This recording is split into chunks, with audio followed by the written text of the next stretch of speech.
want my love and you can't deny. You know it's true, but you try to hide. Yeah, you turn down love like it's really bad. Ow. You can give what you never had. Yeah. Well, bless your soul, you can fool a few. I know the truth, not so do you. You can't hide. I bet ya. Can't hide love, can't hide love, but I bet ya. I can't hide. Yeah.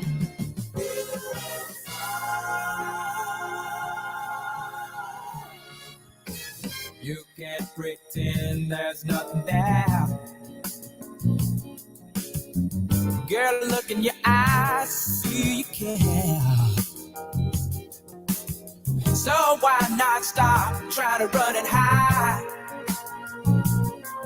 You won't find out if you never try. You want my love.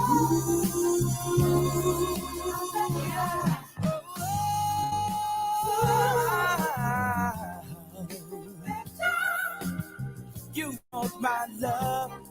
Well, I bet ya.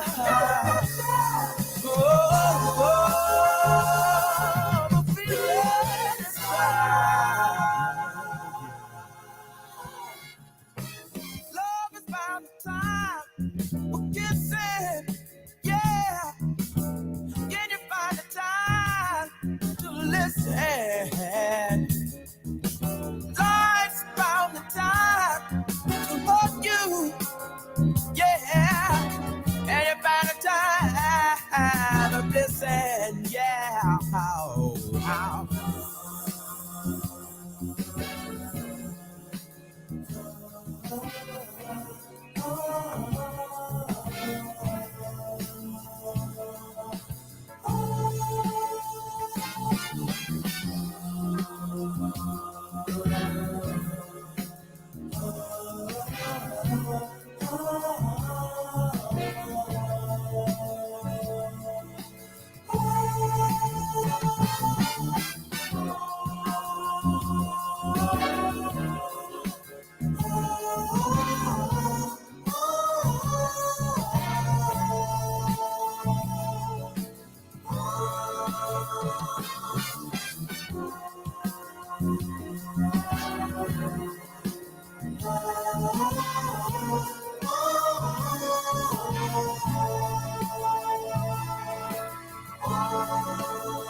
Well, good morning, family. It is 3 minutes past the top of the hour.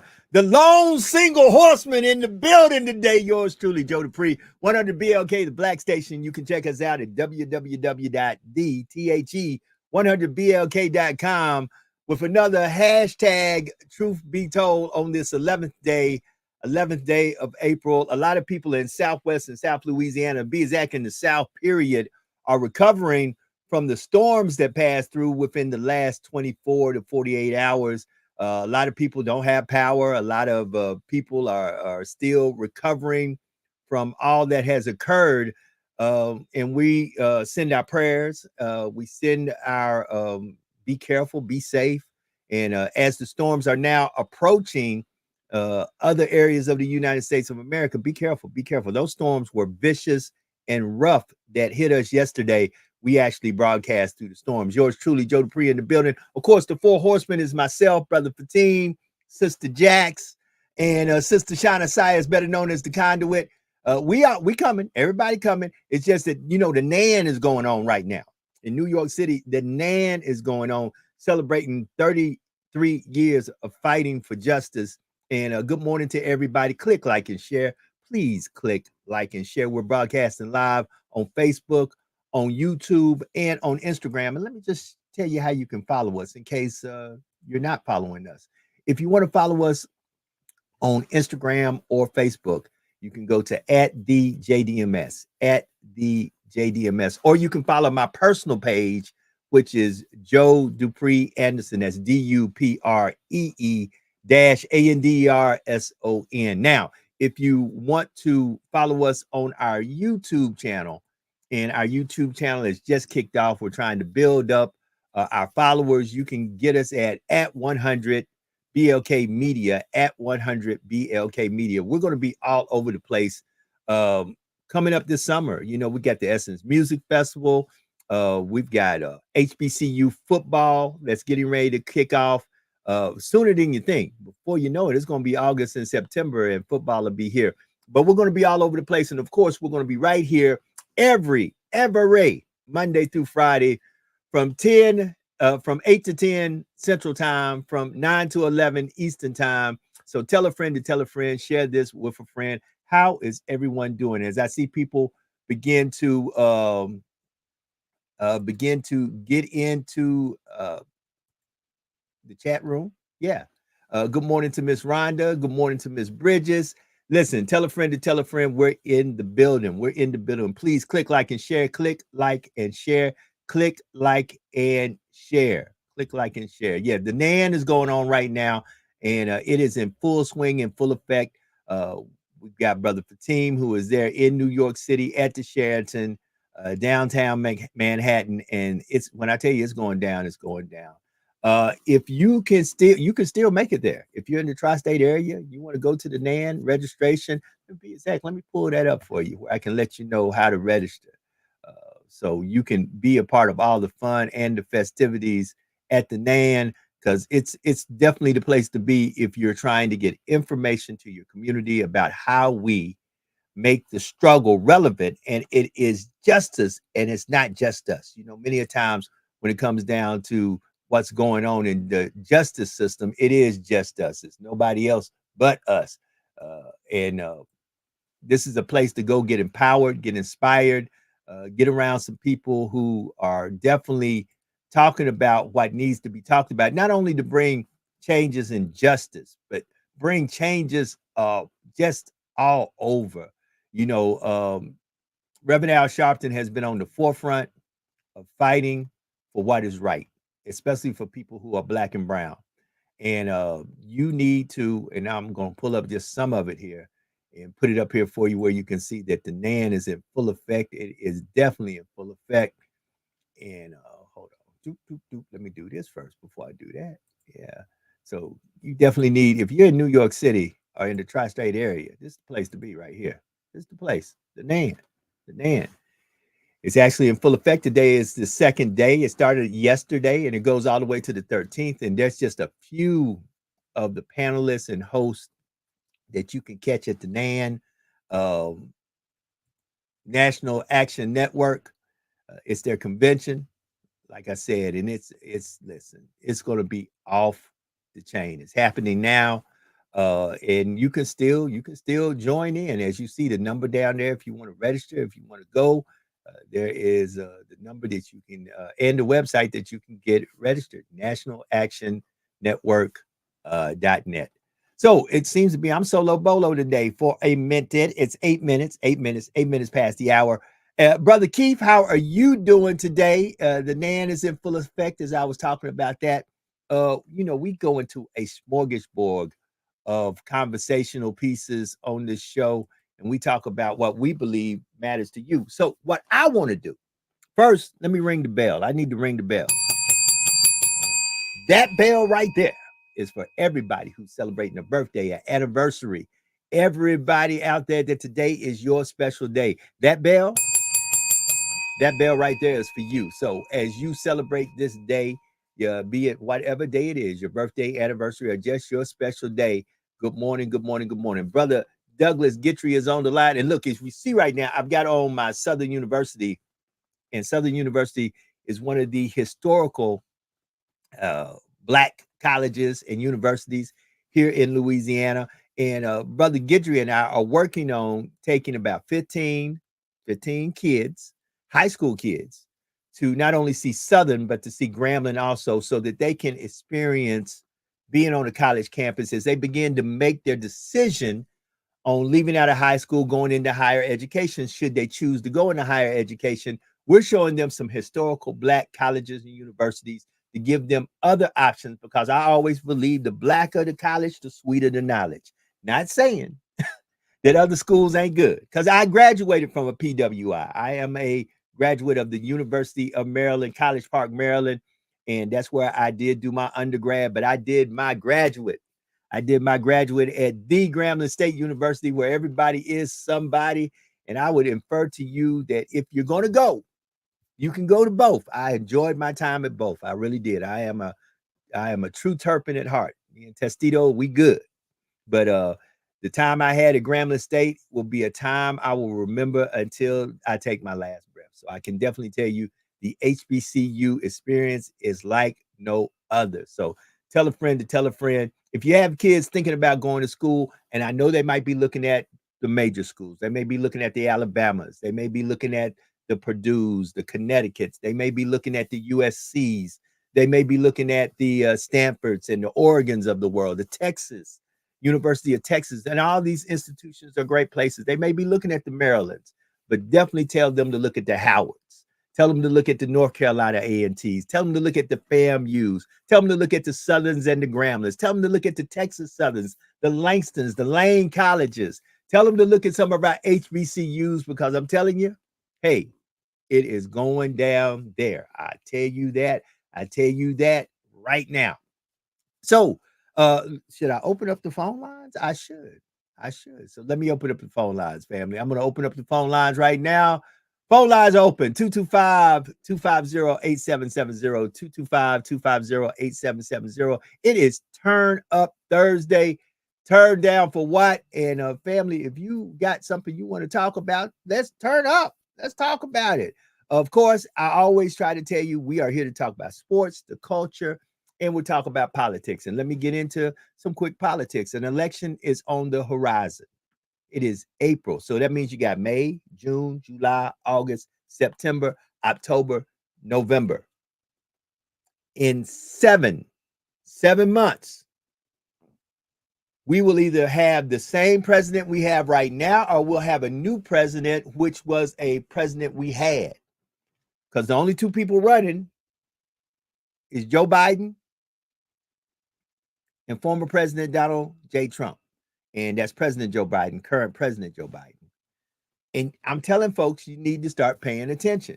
You got to start paying attention.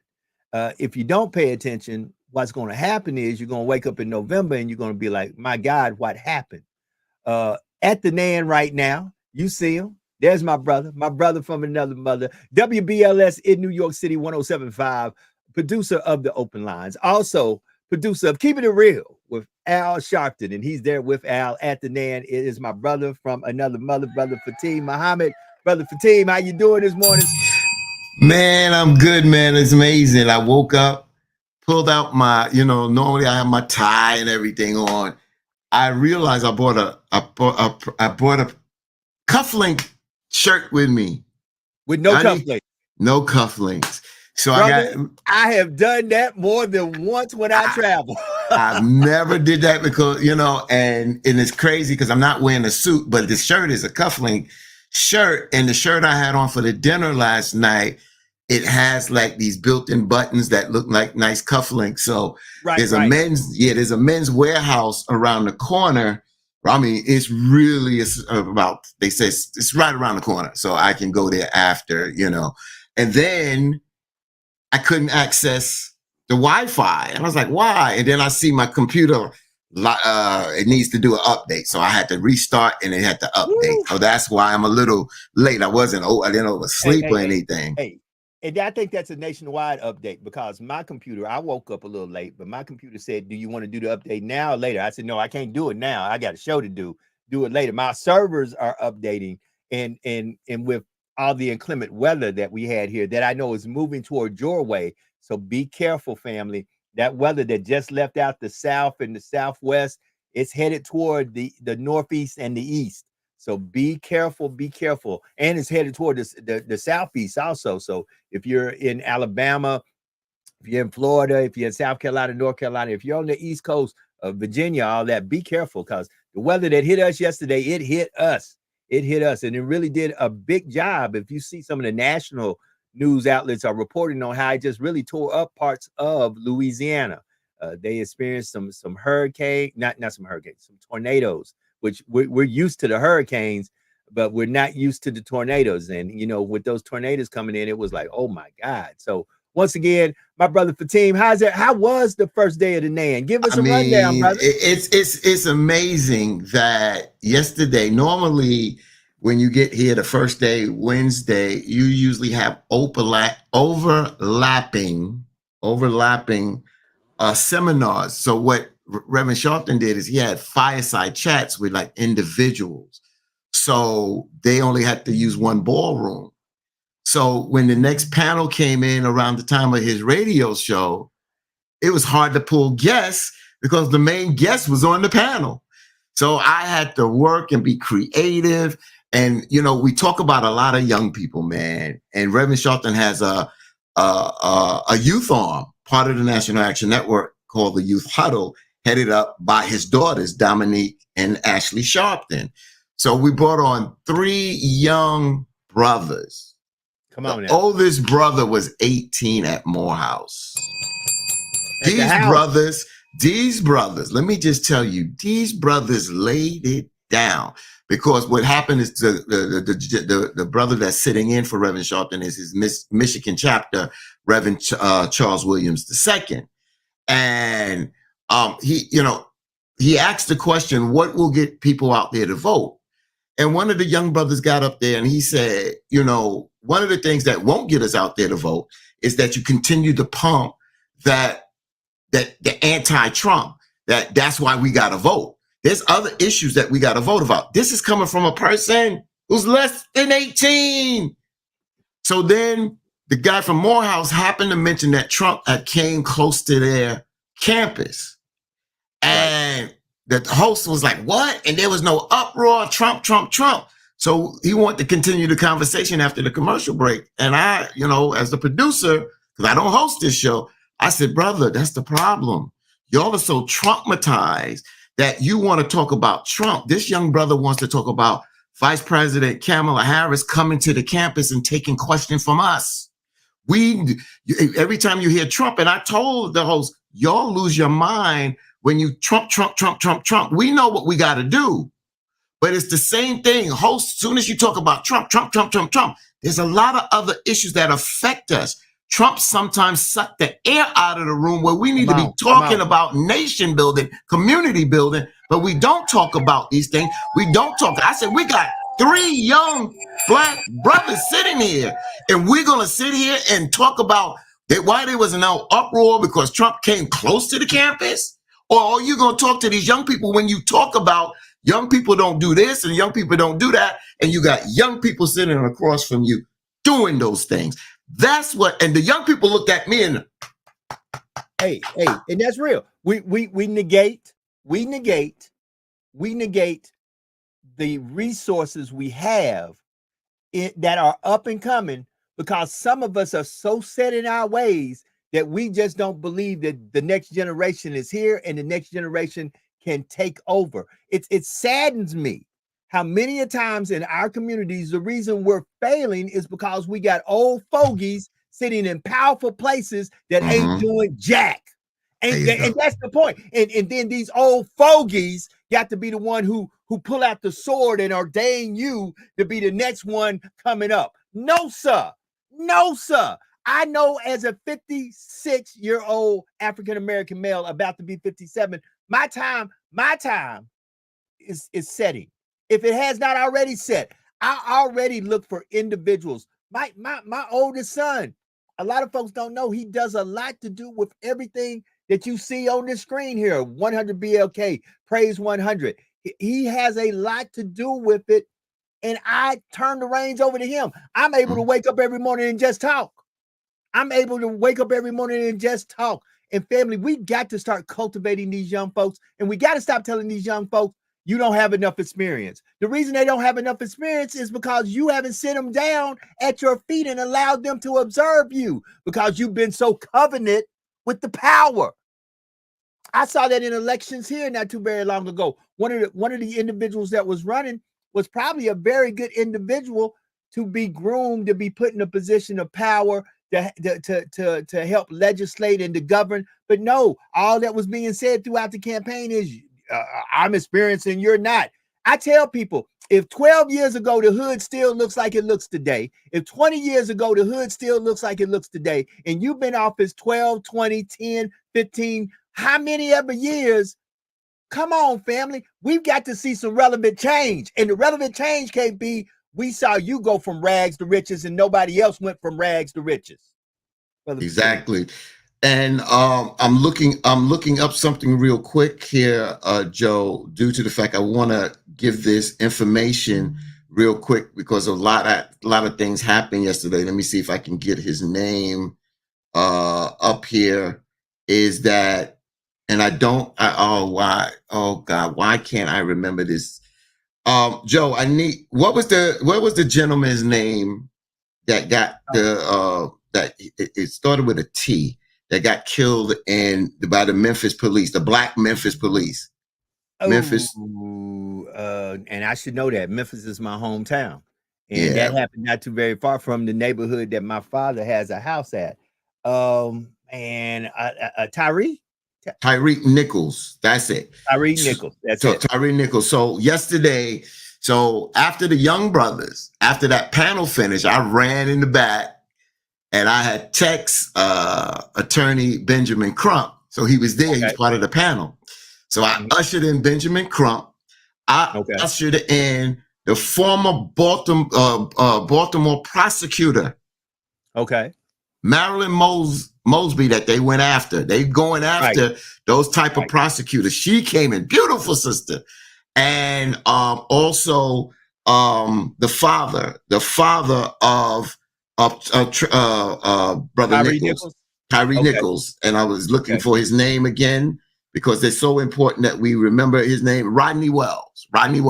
Okay. And we talked about the things dealing with the Tyreek Nichols, how the activism. Remember, we talk about the show about the activism, how they got a Tyreek Nichols bill passed dealing with the police in Memphis. See what you can do. That's what you can do to go out there. Now there's a Republican a legislator that is trying to overturn that legislation, or the bill is passed. They're trying to overturn it. This is why we keep saying to you all, you gotta be involved, man. And some of the policies and the people that you want to support is out there trying to upturn this. Don't you see what the Republicans are doing right now in the House? They're going after the speaker. I mean, this is creating chaos. This MAGA, I'm not gonna let Trump suck the air out of the room. But anyway, let me get back to the conference. So last night there was the dinner, and this is one of the booklets that they gave out. It says the arc of the moral universe is long, but it bends towards justice. Come on now. Come on now. Come on now. Okay. Let's get a round of And, applause and, and a bell for that one. Actor Anthony Anderson hosted. Whoopi Goldberg received the award, along with so many others. And Reverend Herbert Daughtry, a lot of you might not know Reverend Herbert Daughtry. He's a minister here in New York City, activist, 93 years old. Got up on that stage, did that. Very powerful speech, helped tutelage. Reverend Sharpton, he was one of my mentors when I went to Darfur in 2007. The week before I was in Darfur, got to Darfur, he was there, and they bombed the airport. I wouldn't even mention it to my family because my family would have been like, "You're not going," you know. Right. But we went over there to meet. But last night, a lot of people and I didn't get a chance to talk to Reverend Jamal Bryant. He was here last night. I think he's here today. I'm going to reach out to him because I know you've been trying to get him on the broadcast. Michael Eric Dyson. I spoke with some other people. James Brown's daughter, Deanna Brown, who Thomas, who I know. These are folks that will come on the broadcast and converse and chop it up with us. So it's been a great day. This is the second day, and after the show, I'm gonna have to cram a little bit. But listen, brother, if you have to leave, listen. No, I don't have to leave. I don't have to leave. Jax will be coming in very soon. We're all out here, and Sister Shauna, we need to uplift her in prayer. She had a family member that transitioned yesterday, and we need to uplift her in prayer. She'll be back soon also. So family, look, here's what I want to say. Could I say one thing real quick, please? Yeah, go ahead, brother. All right, so I'm gonna try to do this real quick. I'm gonna have to come off of your screen for a minute, and I have to go to Facebook because I'm gonna try to read this real quick. So yesterday, as we was doing the convention here in New York City, there was a DJ. His name is Mr. C. And right, Mr. C. Mr. C. And we got the terrible news that Mr. C passed away. Yeah, he transitioned.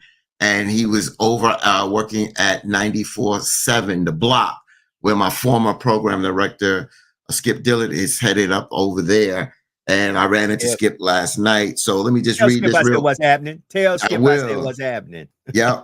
So Mr. C was, and I'm trying to read this real quick. He was a DJ, broadcaster, record executive, radio personality on New York or radio 94.7 The Block. He worked at Hot 97 and 107.5 WBLS and 98.7 Kiss FM.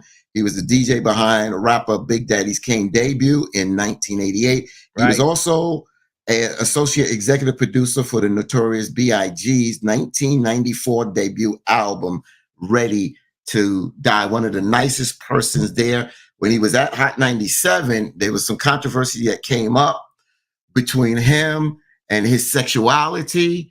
And unfortunately, because of that controversy, he left Hot 97, but I'm glad the 94.7 The Block he was able to continue doing what he does best, and that was DJ on the radio. And it also opened up conversations about sexuality, and especially men and women out here. So kudos to this brother, to the legacy that he built and the legacy that he leaves. And we send our prayers and condolences to his family and his friends on this tragic news yesterday that we received yesterday afternoon. Amen. So back to just to track back a little bit to Brother Nichols' tragic situation that happened in Memphis, Tennessee.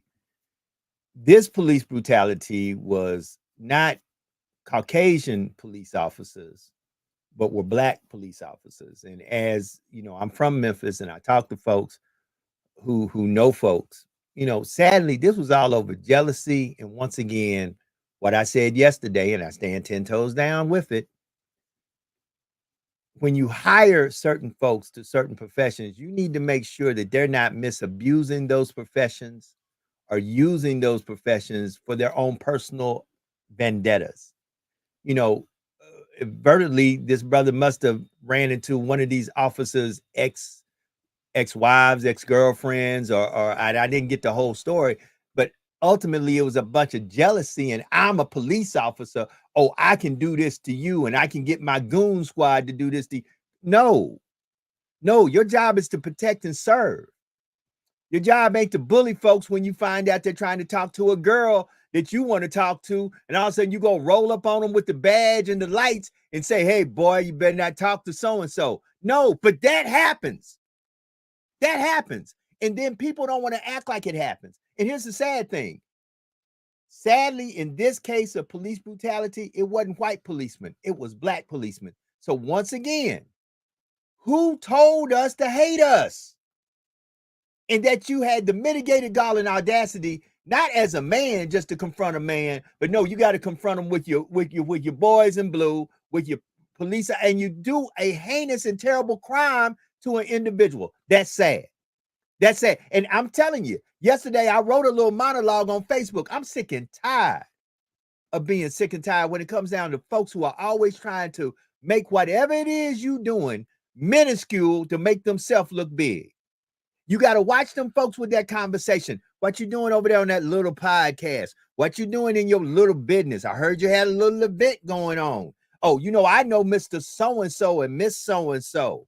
And the job you got, oh, they offered that job to me first. You got to watch these type folks, because sadly, there are folks that look like you and I who are most of the time causing the most problems with you and I. And you're right. We need to stop talking about what other folk who don't look like you and I are doing, the Trumps, the Republicans. We need to keep our eye on it. But then we need to start asking ourselves, what's happening with the people that look like you and I who have access to these rooms? What are they saying in these rooms? Why are they not changing the narratives in these rooms? Or have we elected folks that talking black power in the hood, but when they get behind them closed doors, they like this? Well, you know, you got a point there. You know, I need a couple of $1 million in my jurisdiction to help some of my friends out. So I'm just going to go ahead and go with y'all, as long as y'all make sure y'all don't cut my funding. That's BS. And we got to do better. Brother Fatim, before I get it's interesting. Pat Gabriel says, not brutality, but domestic terrorism. We gotta use the right legal term. So, you know, normally I'll sit up into the camera and do one of my passionate speeches. Not necessary. You know, I know folks, you know, that are puppets. There are puppets out there, and there are puppeteers behind them. And, you know, once you know this, so when you brought up about the Memphis police officers and why we hate one another, I keep saying that we are a microcosm of what the world is. This is a violent society. So that's why, you know, it gets confused. See, what gets confused is when we fought police brutality and we still fight police brutality, we were seeing, because of racism and the power of the drunken power. That's not the power, the drunken power of the badge. And when a group of people, that you got to realize that when you have a high percentage of white police officers that are patrolling an urban area where it's more blacks and browns there, then you get that whole thing of black and white. So it looks like, you know, when we were fighting police brutality, it was always about the white police officer, what the white police officer was doing to the black individual. And we do have that problem. But we also said that we were fighting police brutality. And unfortunately, the cases that presented themselves that happened to be a white officer and a black person, it was what it was. Reverend Sharpton even tried to fight police brutality when it wasn't against black people. So, you know, he stepped to a Jewish man that had a hammer, and they shot him and killed him in Brooklyn years ago. And he went to aid the Jewish community. The Jewish community didn't really want the assistance, but he said, I have to be consistent. I can't just be about my community. I have to be about all communities out there. And I can't just be going after just white officers. I have to go after all officers if we're fighting police. Exactly. That are bad officers. Exactly. That I was getting there. The bad officers are going after officers that commit this type of heinous act out there. Because I'll be honest with you, Joe, and I'll be honest with you. and this is where we need to have conversation with police officers. And I have a relationship with a lot of police officers. I brought one Indeed on. you do. You know, and Indeed you know, and I'll be honest with you. Sometimes a good police officer can get caught up in a bad situation. Yes, sir. Okay. Yes, sir. All right. Yes, sir. So you Yes, understand? You can, because I was a security guard at Macy's, and I remember when we got into a scuffle with somebody. Now, well, I had to use physical force because the brother had a box cutter, and Right. he was going after one of my colleagues. So when I hit him, I had a ring on, and it cut him across his face. You know, and when we locked him up upstairs, waiting for the police to come get him, I went in to talk with him in the cell, and my superiors at Macy's was like, "Why are you talking to him?"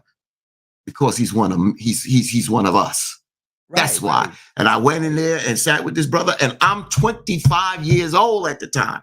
And this is when I'm conscious now. And I said, "Yo, brother, this is what they want us to do. Right. This is what they Right. want us to do. We got to do better, my brother." I said, "Do I regret what I did? Hell no. I don't regret what I did, because you put me in that situation. And if you put me in that situation again, I'll do it again." Right. But what I'm saying is that you're not my enemy, and I'm not your enemy. We got to do better. You shouldn't be in this position over some nonsense. You didn't try to steal. You tried to back up your boy in a fight that was a one-on-one fight. We allowed that to happen outside the grounds of Macy's, and you want to go around because your boy was losing to pull out a box cutter. See, that's what I'm saying. You wouldn't be in this situation. One-on-one fight, your boy just was losing. See what you're saying, Joe? We don't want to do violence, but sometimes a little scrapping a little one-on-one need to happen. Right. But after that, I don't need to get my butt whipped and then go home and get a gun. Back in the day, we got our butt whipped, and then sometime later in the evening, we playing football and baseball together. Brother Fatim, I say it clearly, even here in the city I live in, we have a couple of boxing clubs here. They have a couple of boxing rings. I'm going to start telling folks, look, I ain't got a problem with you disliking me, but if you want to whoop my ass, let's meet up at one of these boxing rings, put on some gloves, and let's just get this aggression out of us. Let's just get it out. Let somebody ring the bell, put a referee in between, and let's go. You know, we got to stop hating one another in the manner of, I want to hate you to the point of death. Man, it's not that serious. But on the other side, it is serious that some of us who look like us are continuously selling us out in our communities. And that, my family, that needs to stop. That needs to stop. You know, the more I think about it, Brother Fatim, I mean, we've got to really get on top of things and say, hold up. We keep on talking about what we ain't got, what ain't happening. But let's talk about what has happened that is good and positive. But then it makes me ask the question, then, if we have elected all these folks into these positions and they're in the room, they are in the room. We have all worked to help them get in the room. Our ancestors, past generations, my father, my grandfather, all fought for where we're at today. And now we've got people in the room. But when they're in the room and you look at our communities ain't changed one iota. So what are they doing in the room? However, some of them went from living in shack and Section 8 to living in gated communities on the other side of town. Some of them have went from barely having anything to having a lot. And then you say, did you just get in the room to make sure you and your family were good? You and your friends were good? Or did you get in there to help all us black folks? But they're the first ones on the front line screaming, hey, look what I did for us. No. Because if I go and pull up some of them contracts, the people who got the contracts were your people. Were people you were related to, people that you were rocking with, people that you were, and don't get me wrong, there's nothing wrong with taking care of friends and family, but there was room for you to give other folks and other entities. And then I have noticed that sometimes once we get in certain political positions, all we do then is corral our folks and other good folks who are trying to get in. If they don't bow down and kiss the pinky ring, they don't get in at all. Brother Fatim. So I'm going to address some of the people that I'm talking directly to y'all now, to the people that want to text Joe, I'm talking to y'all asses now. I don't know y'all. It's one thing to be concerned about somebody, but if your asses are scared to do something, or you feel that there's a place because of a position that you hold, then get out our way. Just get the hell out our way. There's sometimes I understand that you may have concern, well, maybe you pushing the envelope and going too far. For us to get some of the things that we have gotten, we have pushed the damn envelope way across the damn line. We've had people that said uncomfortable things that made people uncomfortable. We have done things that have made people uncomfortable. I understand there's a concern. There was concern when I joined Reverend Sharpton back in the day. People questioned me. Why are you joining this guy? This big fat buffoon guy, and got his hair perm. Why are you joining him? He's just nothing but blah, blah, blah. Come on. Okay. That was 1987 when I came on board. Now people begging you. Can I get to Reverend Sharpton through you? Yeah. Come on. That's the point. So the people that are texting and texting you and don't want to call and whatever, it's amazing. And Joe, didn't I give this example? Last week? I said some of our white brothers and sisters would stand with us before some of our own people that will tear us down. Didn't you bring? You mentioned your former boss. I don't use more boss. I use manager. Josh. Let me just. Hold it. Yeah. He actually hates when I say that. He's actually the former president of where I live, and I worked with him. So I'm gonna start saying it the way he told me he wants me to say. Yeah, because that boss thing is not. It's a subliminary thing goes down. I don't like that. Slavery, right? I don't use that boss thing, man. Right. So, but he came on here sitting right beside Joe. I said, and he said to me, I didn't know this man. And he put a comment on social media, and I comment back. He corrected himself, and he said he looks forward to more dialogue. It's amazing that he has the guts and the kahunas to sit side by side, Joe. But some of y'all handkerchief head, scratching where it don't itch, want to text Joe, call into the damn show. You got something to say, call in. Brother Eddie Bonnet and Brother Douglas Guidry, I got so much respect for these brothers. We may not agree on everything, but these are my brothers because they take the time and say, you know what? I have the opportunity. Let me call and put my point. When they put their point, it makes me say, okay, let's have an exchange of words here. Sometimes I get passionate, but right is right and wrong is wrong. These brothers have said things or typed things. Some things I disagree with. Some things I agree. When they call in, you see. When they make their point and they're able to expand on it without being in the chat, we can have conversation on it. And you can see we have more in common than we have in differences. But those son of a biscuits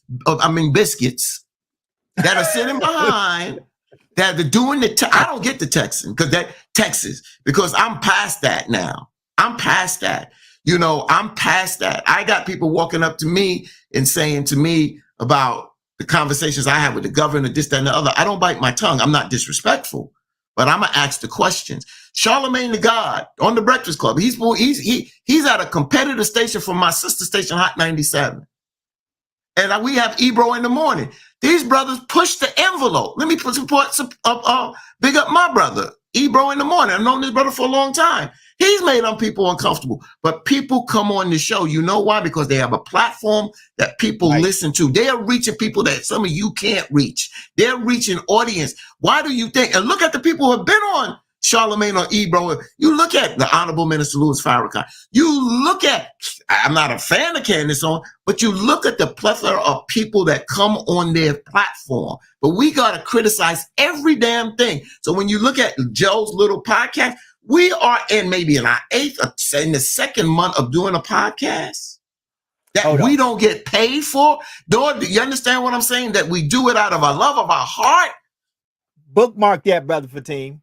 Because as you brought up the individuals that have been on those people's radio shows and syndicated broadcasts, you can look at the list of folks that we done had on this, as they say, little podcast. And that's where some of the local folks, and I'm going to call them out here in Lafayette, Louisiana. I invite any and everybody in government who is here serving currently that would love to come on here and state your case. You're welcome to come and state it. We will very courteously listen to you, let you say what you need to say, and then we will respond in kind. That goes from the mayor president, that goes to councilmen, that goes to appointed officials. You're welcome to come on this platform. But understand, if you don't, it don't bother us, because we have people like Reverend Al Sharpton who will be on the platform. We've had Redman on the platform. We've had former police detectives from NYC that you see on MSNBC, Fox News, and other channels. We've had some major players on this platform. And all of you who go and peruse my social media know, hold up, I didn't meet Brother Fatim, and all of a sudden now Joe starts knowing folks. Joe been knowing folks long before he met Brother Fatim.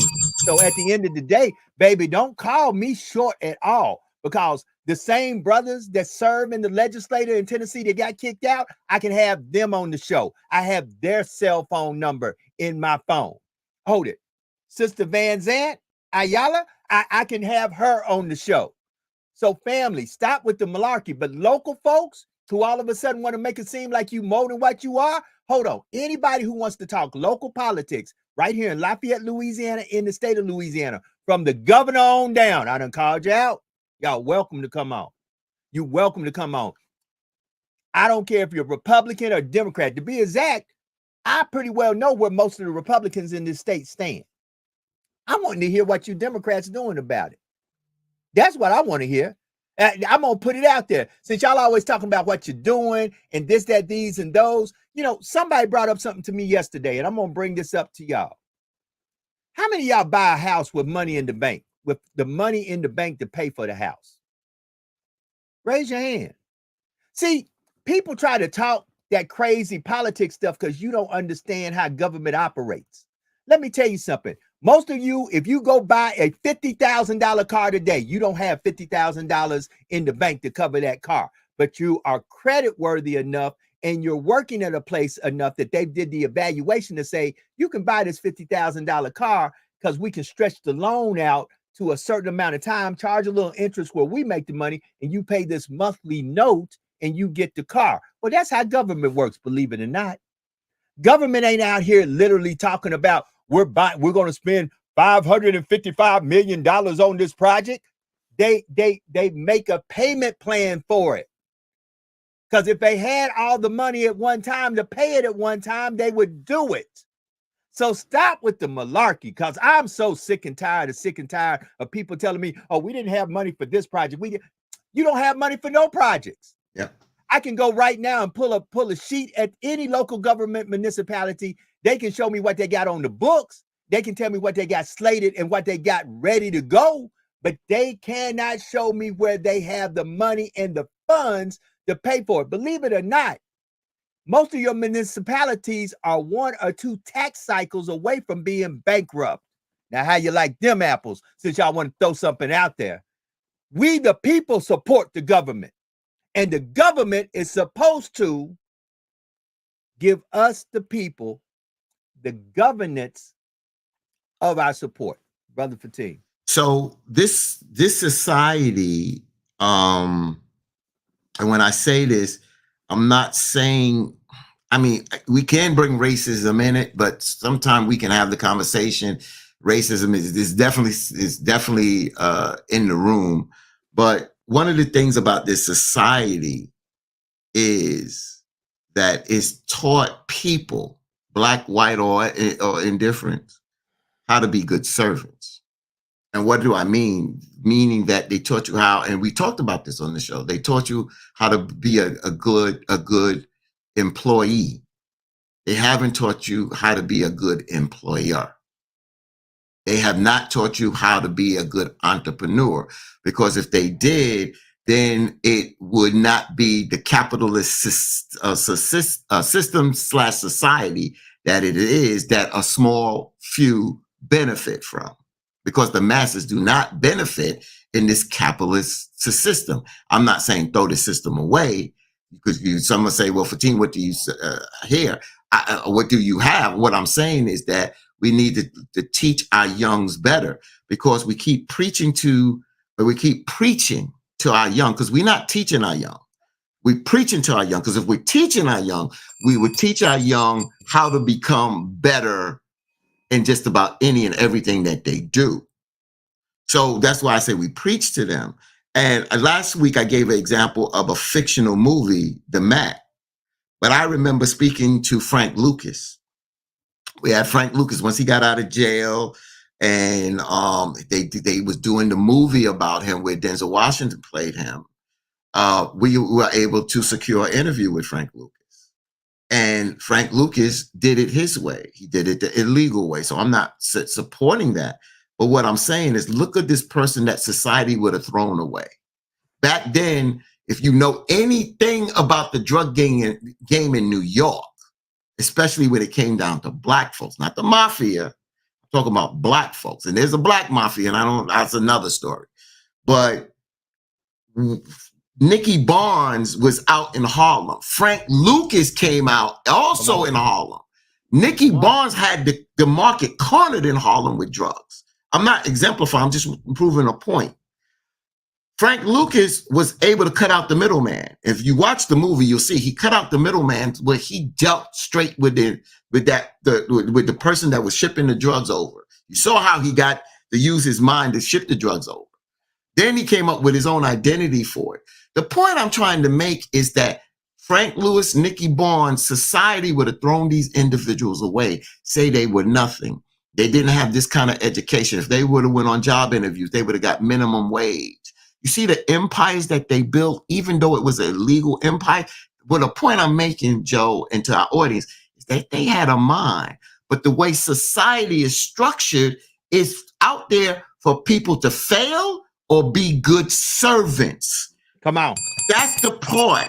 So that's what we got to break that. So when we're out there talking to our young with that same old bullfracking apple. I want to say that. I want to say, yeah, from that same kind of mentality that keeps you as that good servant. Yeah, that's cool. That's cool. And you just getting by. But when you have a opportunity to expand, you understand, where there's more doors open versus more doors closed for you, then you can see us soar and fly like an eagle.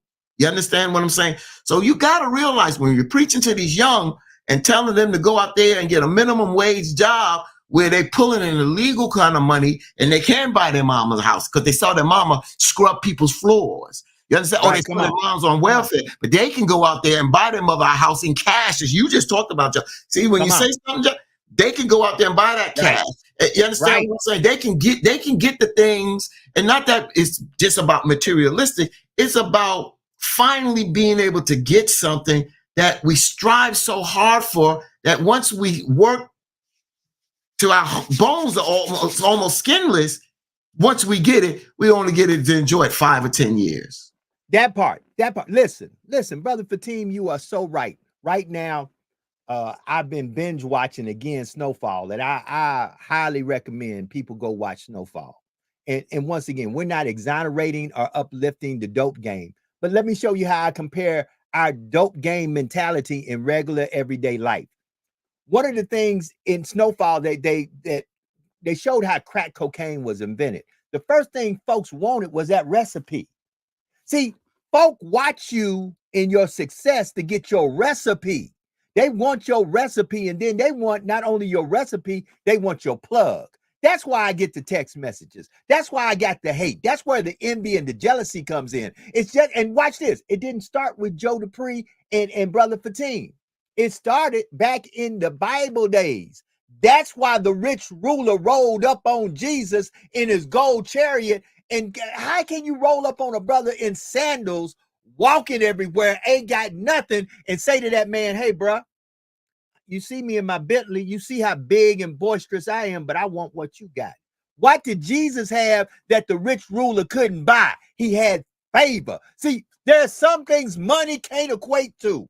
And when you got it on your life, get ready. You gonna have smoke, You're going to have problems. You're going to have jealousy. You're going to have envy. People want your secret recipe. Then they send other folk. They send women. They send other folk to try to get, just watch the dope game. They send folk to watch and observe. They want your plug. They want your distro. They want your recipe because they feel like if they can get that, they can get you out the way.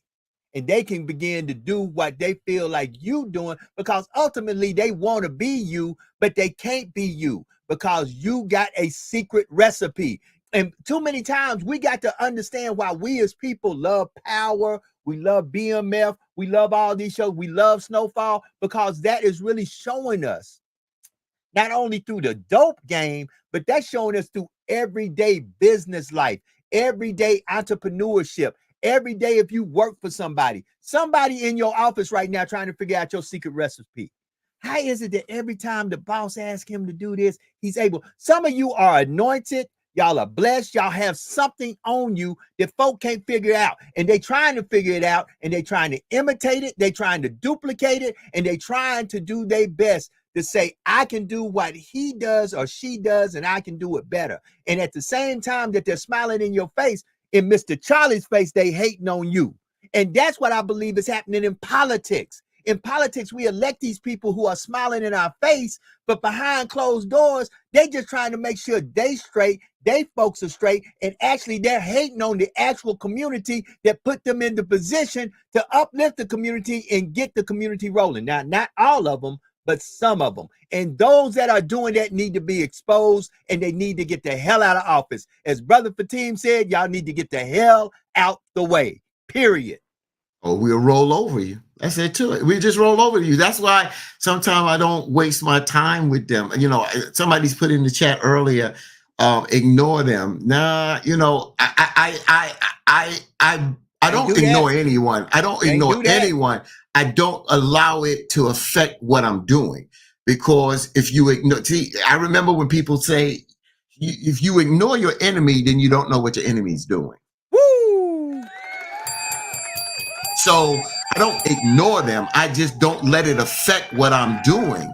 You understand? And then sometimes watching your enemy, you can learn. I keep telling you that. You can learn from a lot of people that you don't make. You can learn from young people, but we continue to talk at our young people. Like I said, yesterday was a great example. My man, and I had to break it down. And I had to break it down to my brother. I love my brother. And I was thinking about getting him on, but he was moving around this morning, Reverend Charles Williams. It's like we have tunnel vision sometimes because we're looking this way. And by like a horse has blinders on, you can't see what's on the right or on the left side because you're so focused on just what's in front of you. You understand? But you got things coming at you from the back, the side, the top, the bottom, and you got to be prepared. So I don't just ignore people. I just don't let it affect me. You know, yeah, you know, we're human, we have emotions, and it gets us hot, but it can't derail what we're doing. And Reverend Sharpton talked about that yesterday, and Whoopi Goldberg and brother, let me get the brother, I want to make sure, I think it's because he's going to kick my butt. Brother Michael, I think it's Michael Keith. Yeah, Michael Keith. He said that Whoopi gave a great speech last night. And she did. She definitely gave a great speech. But the Reverend Sharpton said that I had a lot of detractors. There's a lot of things that I had to wrestle with. I had to try to keep certain things and pictures away from my daughters. But that didn't stop me from doing what I needed to do to get where I needed to go. And that's what you got to realize, folks. You got to draw up a blueprint. You understand? Sometimes you got to make adjustments while you're implementing this blueprint. Remember, I can get technical with y'all because I come out of engineering. So an engineer draws up what? A blueprint, a schematic, right? So then what happens is the technician comes, because I study electrical engineering technology. Now what I do is I look at the schematic and now I build it. Now I'm building. So the schematic is the lab work. That's the lab work. But now me as a technician, I'm building it. You understand? Just like when you go to theory class, you learn about it, but then you go to lab to build it. to find the nuances and to learn about it. That's what life is about. You put a blueprint in place, but now you put a plan in place, but now we have to go out there and implement it. And we're going to get obstacles and this, that, and the other. But if you're so rigid and don't know that you might have to change course and make a turn here, make a turn there. Modification. Exactly.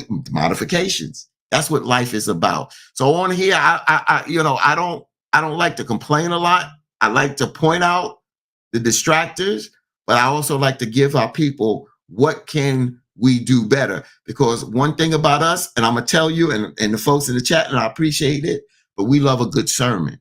We love a damn good sermon. And our adversaries knew that. And you know why? Because it looked like we just had one leader. So when they learned that one leader became that powerful, what did they do? They killed that, they take out the head, and the rest of the body died. So we got to get away from sermons and a good sermon. And we all need to become leaders out here. We need to become more leaders. So if something happens to one, the movement and the direction can continue.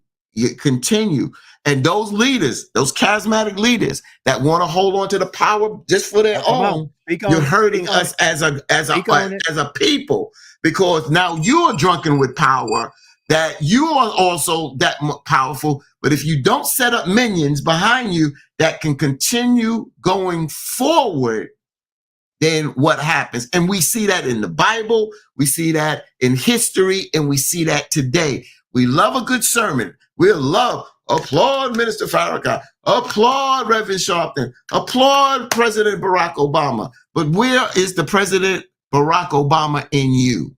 Come on, speak on that. Speak on that. And that's the point. Many folks, and here's why I tell folks, I'm going to say it. People can be mad at me all they want to. They're mad at me anyway. You don't impress me if you're in your hometown where you grew up and all of a sudden you're a hometown hero. If that is a successful model, pack your stuff, move to somewhere where nobody knows you, and let's see how many people begin to love you there. That to me is the test of if you are who you say you are.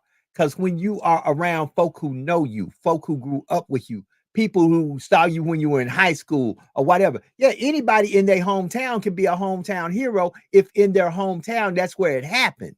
But go somewhere where absolutely nobody knows you, set up base camp from the ground level. And if you can build the same thing in a place where nobody knows you, that you built where everybody knows you, then you've got a sustainable product that is going to be successful. Once again, family, here's what I'm saying. There are folk out there who want your recipe. They want your favor. They want your influence. And the sad thing about it is many of them sometimes will slither and snake themselves close to you and act like they like you and they're your friend just to get it. And that's where you need to start paying attention. Pay attention. Ain't nothing to me. The worst hater is a dry hater.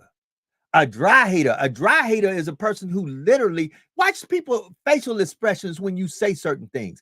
Watch the words they say, because I've got it enough in my life now that I'm at the point, baby, I don't even partake with family members who dry hating and snitching, because here's where I'm at with it. Okay. Either you want the best for me or you want nothing for me at all. Because I want the best for Brother Fatim. Me and Brother Fatim, I can talk our story right now. We started off with community conversations late at night. Brother Fatim and I had to make a decision because it wasn't conducive to Brother Fatim or myself to keep on doing community conversations. So we went our separate ways. We didn't stop being brothers. I called Fatim once or twice a week, even in the time when we wasn't on every day. I was, how you doing, my brother? How your health doing? See, real folk, you ain't got to make wealth with me for me to be your friend. Some folk, the only way they're your friend is you got to be doing something for them, and you got to be contributing to their bottom line and building their wealth. Them ain't your friends. Them are folks that are just leeching off of you for a reason and for a season. And once that reason and season is gone, them so-called friends gonna be gone too. Brother Fatim, when we weren't rocking together and making money and doing radio and doing podcasts, Brother Fatim was still my dude. See, that's where y'all make the mistake. Y'all give the name friend to some of the wrong folks who ain't never been your friend. All they been is sideline leeches. and I'm Mm. calling them out. So once again, anybody who wants to call, the phone number right there.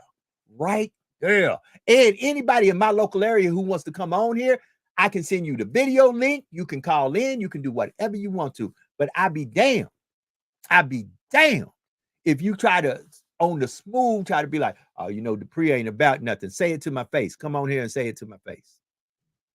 It's amazing you said that, Joe. And it's the power of the hanger on. What do I mean by the hanger on? I was a hanger on when I met you, Joe. I'm a spade. Let's call a spade a spade. When I came to you, you don't know this. This is something that developed between me and Lenny Green. I always wanted to work with Lenny Green in the music perspective. I'm a talk show dude, you know, producing talk shows, but I love music and I love what Lenny brought to the table. And I always wanted to work with Lenny. You don't know that, you know, I didn't work free with Lenny. I didn't work free with Lenny when I began to work with him. But y'all don't know, I wound up becoming a board op. I was a producer. Title-wise, a board op is under that. But I took the board op so I could go and work with my brother, Lenny. When I came on that trip, paid for my own trip.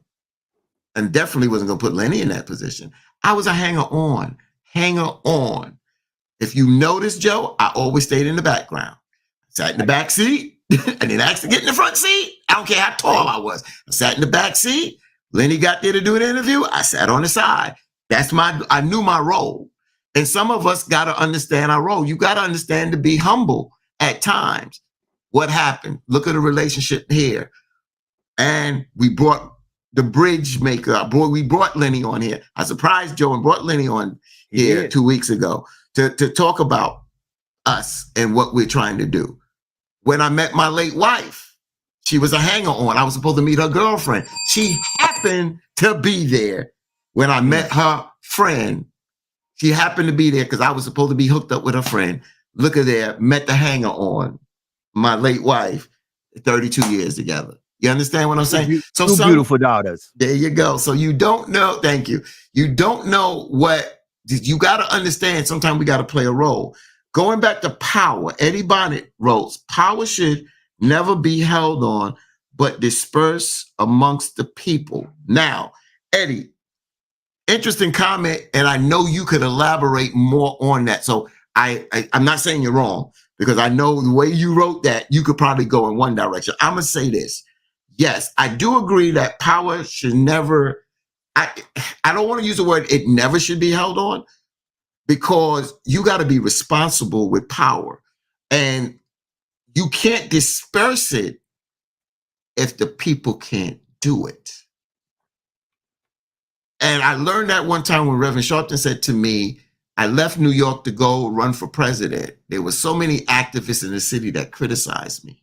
When I went away, they couldn't get the job done. They couldn't get the job done. Oh, I got to come back. But now you got the opportunity. So like, you know, like I'm trying to groom my producer. And a lot of us that are responsible, Joe, we rather go ahead and get the job done. But if we're good teachers, then we take the time to teach the person, even if they trip, so they can learn, because we had to learn to get where we at. For instance, I don't want to be Joe from the perspective of taking Joe's position. I want to be Joe because it makes me better as a person. What do I mean by that? I told Joe this, and I'm telling it to his face, and I'm not going to allow, I'm not taking nothing from him on this.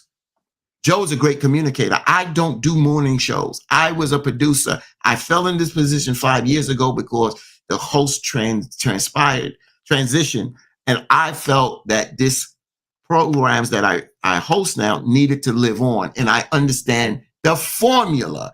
I understood the formula, so it would have been better for me to try to continue it instead of bringing someone in that might have changed the formula, and it could have went left.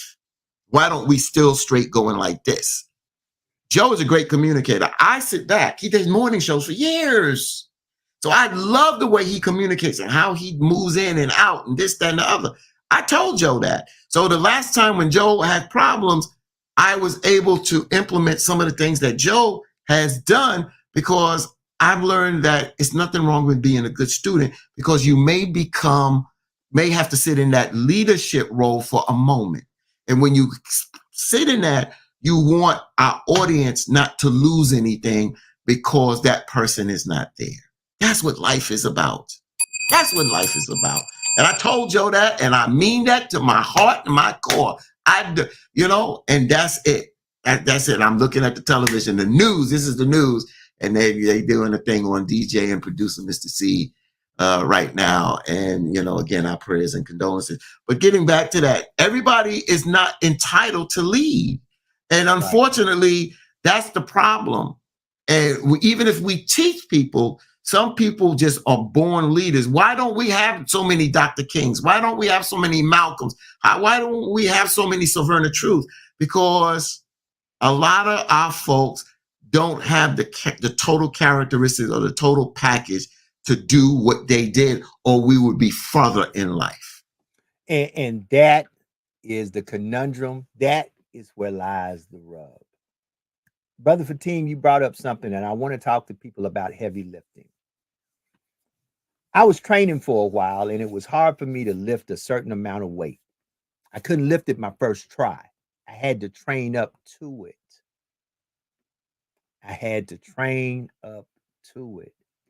In this thing that we call life, some things you have to train up to. You can't do it right off the bat.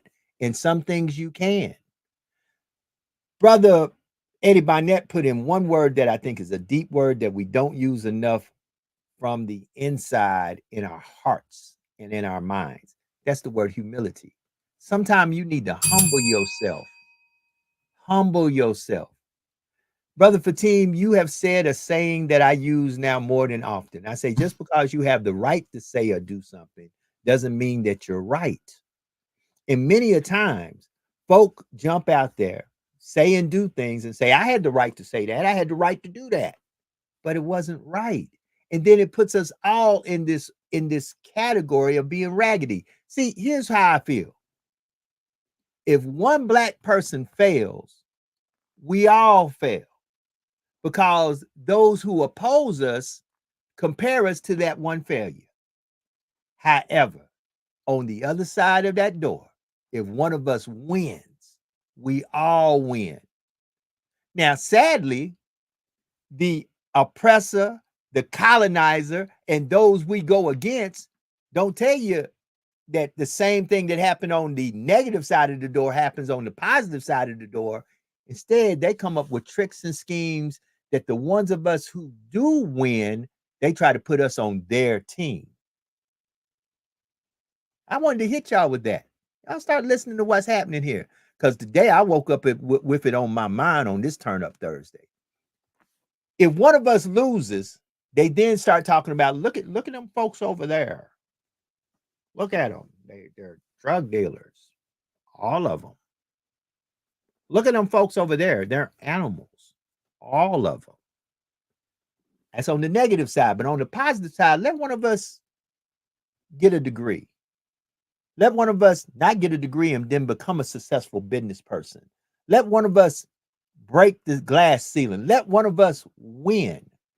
They don't say, hey, they're all winners. They're all successful business folks. No. They try to get that one person, be it male or female, and they try to put them on their team. And then they come back and say, successful folk of color, they're on our team. They're with us. But the losers are over there with all the rest of them. They make people like a Candace Owens look like an anomaly. There's a lot of smart, intelligent Black women in our community that don't talk like Candace Owens, that believe in Africa, believe in Black folks, believe in Black wealth building, believe in Black communities. There are a lot of Black brothers, a lot of good Black brothers who are highly intelligent, who did not deal drugs, who did not all of a sudden dealt drugs and stopped dealing drugs, and that's how they accumulated their wealth. Oh no, there's a lot of us who have never dealt drugs a day in our life. There's a lot of us who have never went to jail a day in our life. There's a lot of us that are highly intelligent that went to college and didn't go to college and have did nothing but built wealth all of our life, but they won't tell you about us. And the saddest thing about it is not that they won't tell you about us, but we won't tell you about us. Brother Fatim. I was going there. You took the words out. Is that, a lot of us do find that formula. And we, Joe, I've done that too. I found the formula in something. And when I found the formula, I kind of hit it. I hit it a little bit. And I'm going to tell you what it was. Sometimes you have to.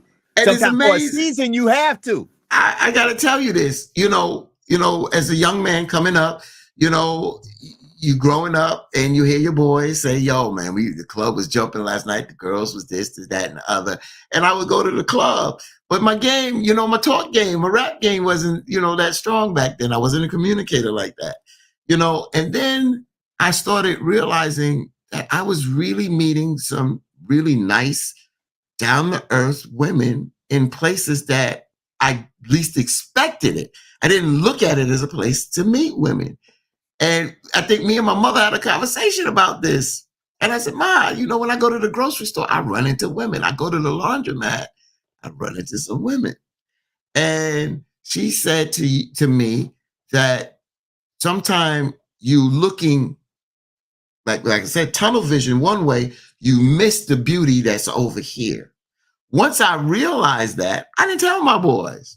Nah, man, I don't need no competition. I'm going to laundry in the morning, early in the morning, meet the women where they come out and they watching everything. You understand? They just coming out there in some gym shorts and a t-shirt. That's how they was rolling. And grocery stores and different places, libraries and stuff, things like that. And I didn't tell a lot of people because I didn't want the competition. Just didn't want a competition. Let the fellas go to the club. Let them do that. And when I was learning about a club, back in the day, a lot of 5%ers would say, man, that's like a cave, going to a cave with lights and people just being savage, drinking and smoking and doing this and doing that. And not to play down on the club, but I had to look at it. And a lot of the things that people did in the club, I didn't do. I didn't drink, I didn't smoke. So all that to come home back in the day when you could smoke in the club, I come home, I'm reeking of cigarettes, that and my hair smell like that. I'm doing things because my boys do it, but I was not being my own individual. Once I found out who I was and found out that I can put my own plan and my own blueprint out there, that's when I realized I can take more control of what I do, how I do it, and what will come to me, the energy that will come to me. And we got to realize that in life, that a lot of times we are followers. And I'll be honest with you, it's nothing wrong being a follower if you're learning, right. If you're learning and you're not being malicious about it because you're envious or jealous that you want to take that person's place, but you want to learn from that person because you might want to grow. For instance, Stokely Carmichael, who changed his name to Kwame Ture, he was there with Dr. King. But once he said Black Power, that's not the direction Dr. King was going. And they had the conversation. And Kwame Ture left and built his own organization. You understand? Right. That didn't mean that they were enemies. It's just that sometimes you outgrow and you continue on doing what needs to be done for the salvation of our people. Don't you understand how many grassroots organizations were out with Dr. King during that time? Do you understand? So, folks, again, it's about being effective. If you're taking 10 kids to the park to learn baseball and to learn them to be upright citizens and teaching them responsibility, it just doesn't stop there. It's a handoff to the family. It's a handoff to the teachers in the school. That's why we don't want to send our kids to school where the teachers don't have a best interest in our children. They're worried about a check. That's why we don't want to go to public offices where people have a job, but they treat us that look like us like crap. You understand? Because of a paycheck. You say it all the time. We got to do better, folks. We got to do better. And when we start to do better in everything that we do on a positive side, that's how we become better. It's not a snap of the finger. It's not something magical. You got to do the work, and we got to weed out the bad kind or make an example of the bad kind. I don't have a problem when we need to make an example of the bad kind to show that, look, you being used by the puppeteer, you're a puppet, Right. you're not helping us, you're about benefiting yourself, and you're just using us as a moment, as a season to get somewhere where you want to go because you're doing it on the backs of your people. Bull crap. We'll point your ass out. We'll call your ass out, so that's what we'll do. And don't get me wrong. I think many a times I see it here in the state I'm in. They have different leadership courses. And we happen to have a great leadership course. Now watch this. Now some folk gonna laugh because they always try to throw shade, but I stand 10 toes down. I don't have to like you. We can be mortal enemies, but if you're doing something that I know is good, wholesome, and right for our community, I'm gonna talk about it. So we have a lot of leadership programs here, and most of the leadership programs here for people to know about government and about business, they are conservative controlled and conservative owned. But we do have some people who are doing dynamic things. Lead Louisiana. I want you to Google it. If you're in Louisiana and you are African American, you are Black, you need to look at Lead Louisiana if you're thinking about getting into public office, if you're thinking about getting into government, if you're thinking about working in that type of movement. Lead Louisiana is to me top tier. We don't talk enough about our success stories. Now, here we also have a thing called, I think it's Acadiana Leadership. People always tell me, you should go, you should go, you should go. I'm not going to go to a leadership program that tries to inundate me with individuals who really, some do not see me as their equal. They just see that I can be a good employee or I can benefit building their wealth. When we have our own program, Lead Louisiana, which uplifts Black and brown folk, I'll go to Lead Louisiana first before I go there. That's why I even tell people in my collegiate days, if I started off at HBCU because of my recklessness, because of some things I did, I left that HBCU. Let's take this call and see if we got a caller on the line. Caller, I hope you're there. Hello, caller, can you hear me? Can you hear me, caller? Hold on. Seems like you can't. Hold on. Caller, can you hear us? Yes. Okay, who are we speaking with? Hi, this is Michonne. I'm calling from New York. Okay, Michonne, thank you for calling. Give us a question or a comment. What you want to talk about?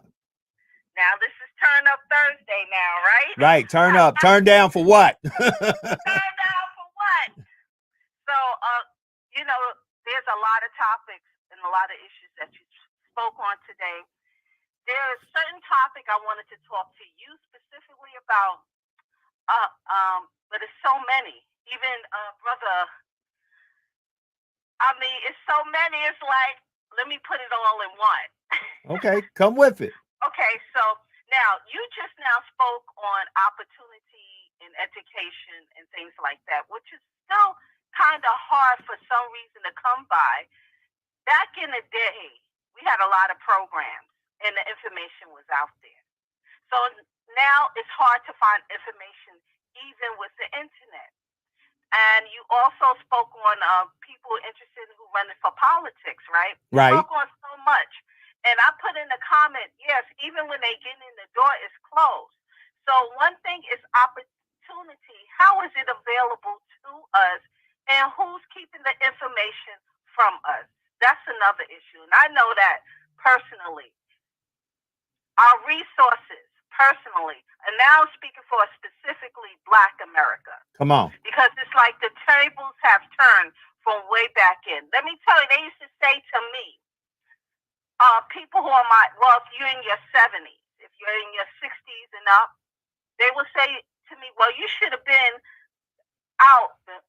you should have been born back in the 60s and the 70s. Well, I was born early 70s, but you should have been back out there with us.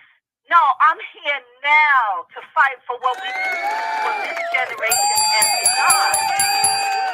So it's like there is a sector, and I won't say the Black boule, but there is a sector freedom fighters, Come on. they close the door and block us from doing what we got to do, or even penalize us or target us when we're doing what we got to do to make change.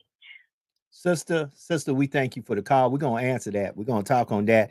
You can join in on the conversation just like she did. It's 225. Thank you for calling, my sister. We really appreciate that. We're going to speak to that. We're going to speak to that. Thank you for calling. Thank you. 225-250-8770. I'm going to get you on one way or the other. Man, she said a mouthful. And that is it. Family, if anything from this broadcast today, 23 minutes past the hour. Get this. Begin to start collaborating and stop competing. Start with self, start with you, and ask yourself, who is it that I can begin to collaborate with, work with, build with, and stop competing against folk who look like you and I? Stop that. Stop that. We got too many silos we're working in. And if we would really come together, McFadden and Whitehead said it best. Ain't no stopping us now. We on the move. If we would come together, we've got to come together, and we got to humble ourselves to understand everybody can't be the leader. And we've got to be more particular and peculiar on those we put in the leadership role and position. Because a leader literally is going to be down there with you pulling the load instead of standing on the load while you pull it. Brother Fatim. So, Sister Mashawn, thank you for calling. Thank you for all your support. Thank you for in the chat being from the great city of New York City. And thank you for that.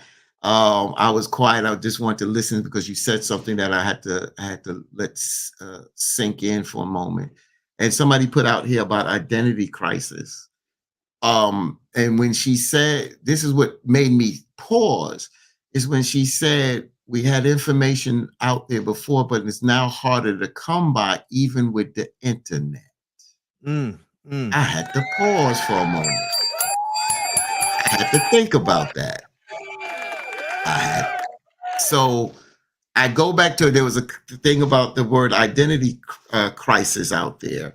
And let me see, Mashawn is the one that said identity crisis is on the rise everywhere. So you hit it right on the head. So I'm using your words out there, Sister Mashawn. We have an identity crisis today. That's the problem.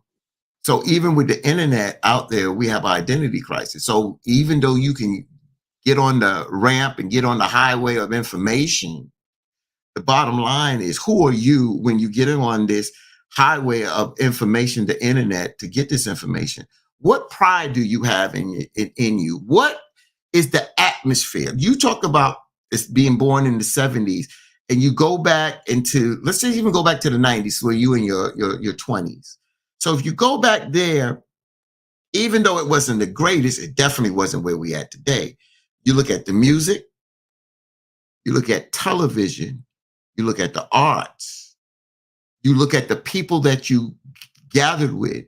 We were starting to have Black businesses. We had Black bookstores. We were having Black organizations where we were meeting. There was a brotherhood and a sisterhood that was building amongst us. It was not just building; it was there, and it was blossoming. So when you have that, you don't have an identity crisis, because you're starting to find out who you are. And as you're starting to find out who you are, you start to realize there's more brothers and sisters out there that you didn't realize that are similar or the same like you. And when you get that, when you go home and watch television and say, man, that's that point, and you see another Black person on there, a Black actor that's not doing some buffoonery on television, when you hear positive lyrics, when you hear our hip hop artists talking about stop the violence, and everybody is coming together to try to do this. And then we got Black authors coming out of the woodworks. We got Black bookstores. We got, and you saw New York, you go to Harlem, you go downtown Brooklyn during that time, people are lined up on Fulton Street, lined up in 125th Street with Black books, authors you've never heard about, talking about Black inventions, just things you didn't hear about. Black history programs. Kwanzaa explodes late 80s, late 90s, even though it was established before. by Dr. Karenga, and my brother Mtume was there, part of the US organization back then, where that came out. This is the groundswell that we're moving with. The movies that are coming out, more black directors, more black people behind the cameras, more black writers. Now you see that we're thriving as a people. We're thriving as a people.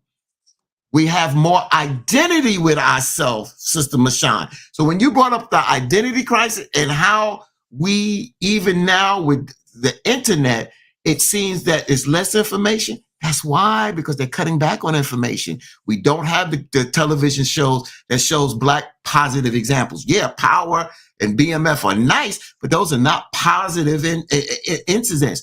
There's nothing wrong with those shows because that's also in our community, but we need a balance of that. We need a balance to show the negative what goes on, but we can also show the positivity that goes on.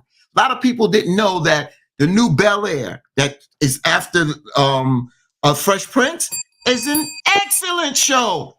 Excellent show. People don't know that unless it gets out by word of mouth. So now when we come at you and say, why, again, I hate to bring it back to politics, but when people are legislating and putting legislation and policies in place that turn back the hands of time to the progress that we made and deadens it and make us dumb, deaf, and blind, that's a problem. And that's where we headed today. And somebody said it last night at the dinner, that when we picked up the baton and we put that baton back down when we finished carrying that baton, and if we put it back in the same place or a few steps back, what progress have we made? Mm-hmm. Right. And look who we got in the building. My sister, Brick City in the building. Brick City's finest is in the building. Brick City's finest is in the building. Sister Jax is on the scene. Sister Jax, go ahead and jump on in. How you doing today? I'm doing all right. Doing all right. My husband and I, we have an event that we have to do today. So you see the car is packed up with stuff. So we're headed to that, but we also have to head all around. We got to get to the city, to the convention for a hot moment to pop in. And, then we have to get to our event by 3. So it's been a lot going on this morning. But Brother Fatin, I love what you were saying about the black bookstores, because you know what? A lot of these black bookstores are actually under attack. Straight up under attack. It's like a spiritual war with this whole situation. I saw something online yesterday about a black bookstore. I believe it was in North Carolina or somewhere that is under attack, and they're getting death threats, and they have some, like you said, the authors, books that you can't find anywhere else. They give a lot of opportunity to black authors like myself, to have their books, shown and do book signings and things of that nature. Even in another major city, on the backside of the bookstore, and I know the owners didn't want it. And from what I heard, the mayor was, not down with it either. But some other organization came in and decided to paint the entire street where the bookstore is LGBTQ like a rainbow, right?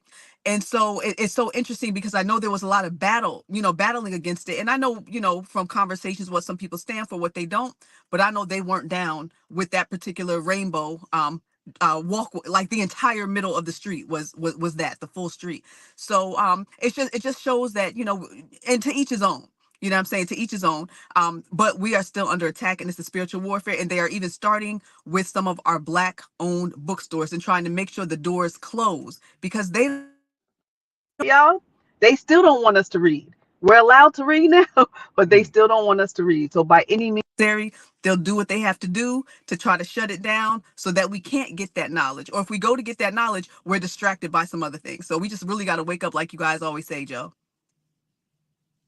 Yeah, it's amazing to me, and I say this the easiest way I can. It's amazing to me how we are so quick not to look ourselves in the mirror and ask ourselves, what can we do to change the outcome of some of these unfortunate events? We have control and the power, but we're too busy fighting one another. And I'm just tired of that. I'm tired of it. I'm so tired of competition. Guess what? I'm so tired of it. I'm really ready to give some folks some wins. You win, I forfeit. You win. You win. I forfeit. We've got to do better, family. I mean, But I tell Joe, people this all the time. Hold on, brother Fatim. I tell people this all the time. Look at this podcast. You can go right now and get you an account on StreamYard and you can try to do what we do. No problem. You can buy you a road board. You can buy you some computers. I can give you the computers, the servers. I can give you everything. Monitor, I give you the whole thing. I understand. Just like with cooking crack, some folks want the formula. But the truth about it is you can have the formula and don't do it. I had an auntie back in the day. She didn't even measure. She just started grabbing stuff and putting it in the pot. Boom, boom. And it tasted good. I could do that 50 million times. Sometimes the secret sauce is the secret sauce. Stop being envious of other people's secret sauce. Let's learn how to collaborate. Let's learn how to learn from one another.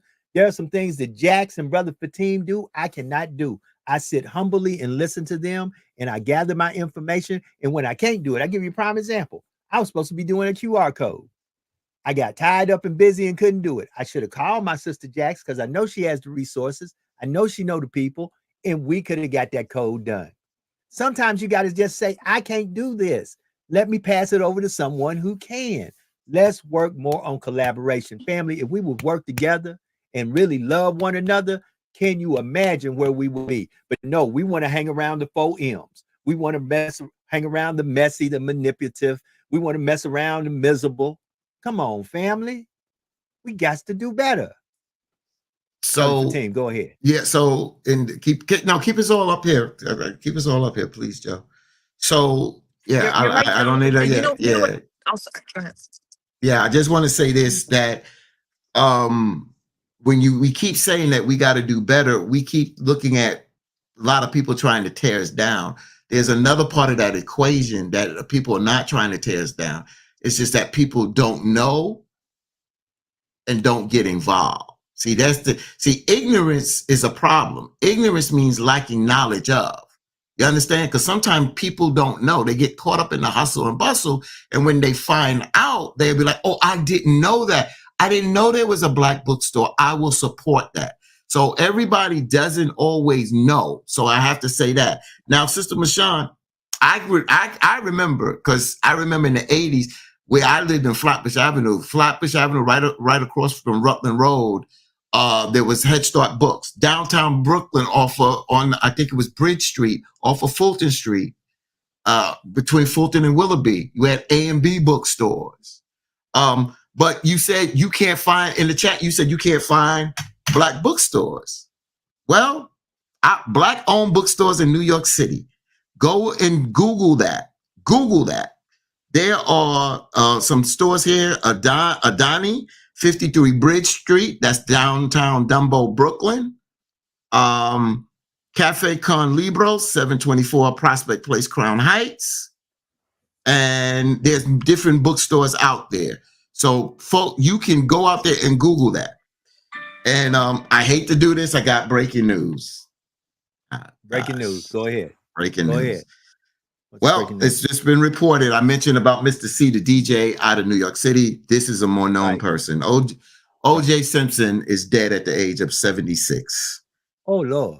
O.J. done passed. O.J. Simpson is dead at the age of 76. The former NF great who stood trial for the double murder of his ex-wife, Nicole Brown Simpson, and her friend Ron Goldman in the 90s, only to be acquitted, passed away yesterday in Las Vegas. This is according to his family. They said he was surrounded by his children and grandchildren when he died Wednesday night. OJ had reportedly been battling prostate cancer in the recent years, and his health took a turn for the worse of late, with him landing in hospice care within the past few months. So again, just to report this breaking news, OJ Simpson dead at the age of 76. Our prayers, condolences go out to the family. I think I got a caller on the line. Caller, are you there? I don't know if I got you, which way I got you. Can you hear me, caller? So eventually I don't have them that way, so I'll get them this way. Caller, can you hear me? Yes, I can hear you, Joe. Okay, who are we speaking to? Is this Douglas Guidry? Hey, this is Doug, Joe. I know in the beginning of the show you say tell a friend to bring a friend. I have our good friend, former city to me. Okay.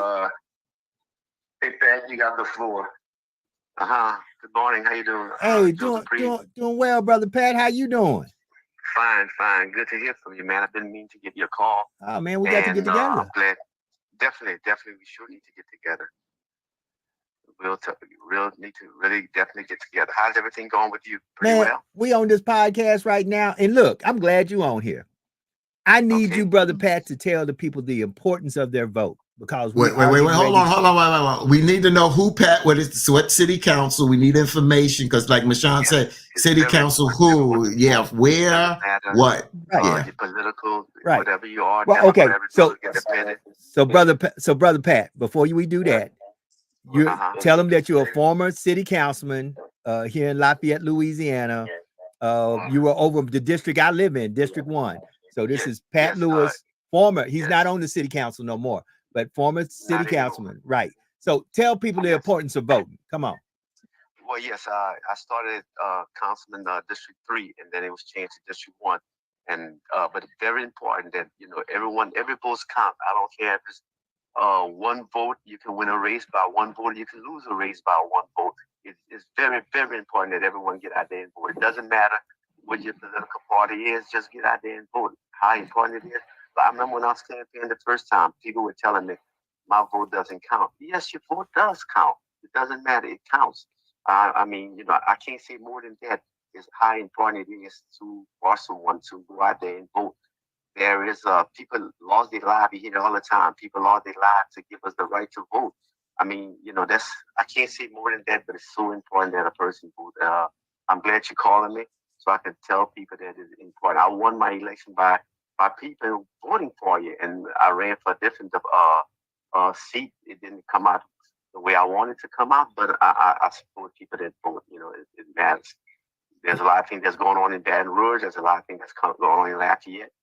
Right now, if you don't vote, nothing happens. Right. Nothing happens. That's real. Nothing happens. So Doug, I know Doug, you're here too. So Doug, talk to me about how you feel about, because once again, Doug, I know you more on the conservative side. Talk to us about the importance of just us as people of color going out and vote, because people watch these metrics. They know who vote and they know who's not. Talk to me. It is very imperative that we go out and vote. I supported Mr. Pat Lewis in his endeavors for District 44 state representative. Although we came up short, I believe wholeheartedly that Pat was the guy for the job. So getting out and vote. Listen, we can't complain if we're not voting, right? Right. We have a lot of complaints, but we're not going to vote. I was just talking to a sister the other day who runs a feed family program in the summer, and she was like, I didn't go vote, and now my program is getting cut. Like, well, you kind of fell on your own sword on that.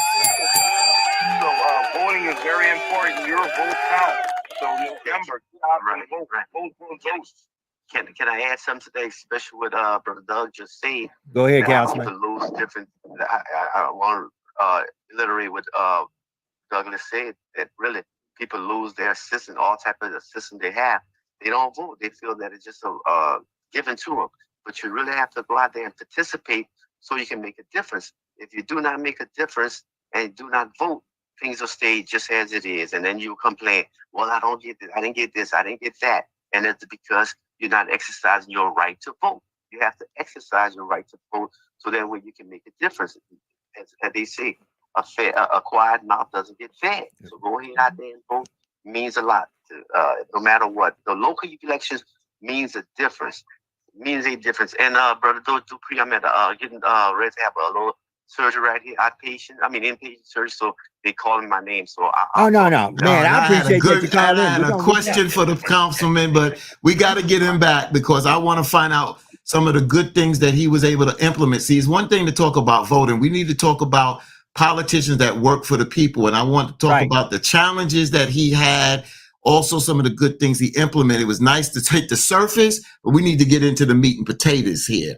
And that's where I wanted to go. We really don't have the time because it's about 42 minutes after. He had I'm impressed that he called in while he's getting ready to do an outpatient surgery. So I appreciate Brother Doug and him logging in. Look, family, if y'all want to call in these last few minutes of the show, you can. you know, it's just good to hear from people.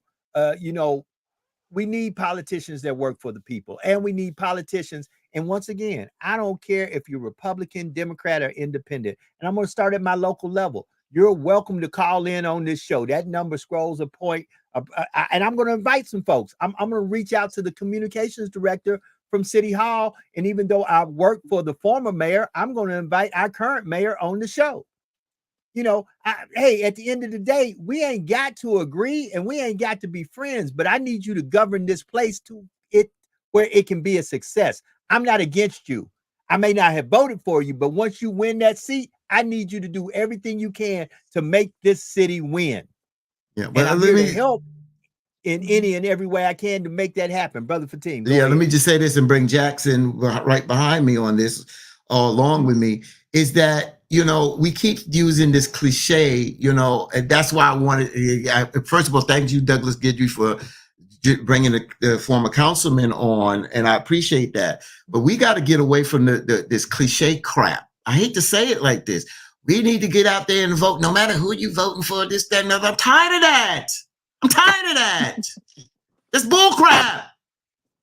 We got to start educating people about the political process. People can't just go out there and exercise their vote. Oh, our folks have died. Yeah, that's right. But we need to educate our folks about the political process. That's why I said I want to break that down. We're on the surface, wiping the surface. We need to get down and get down where the stuff is. We need to talk about educating people about the political process, because you can't just start saying, go out there and vote. Don't matter who you vote for, because yes, it does matter who you damn go out there and vote for. It does matter who's running out there for office.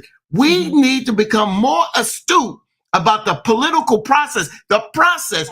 We got to be more responsible with this. Let me just say this, Joe. We got to get more responsible, because sometimes we get cliches with this. Go out there and vote. Go out there and vote. But people just say, oh, I'm going to go out there and vote. They don't even know till election day.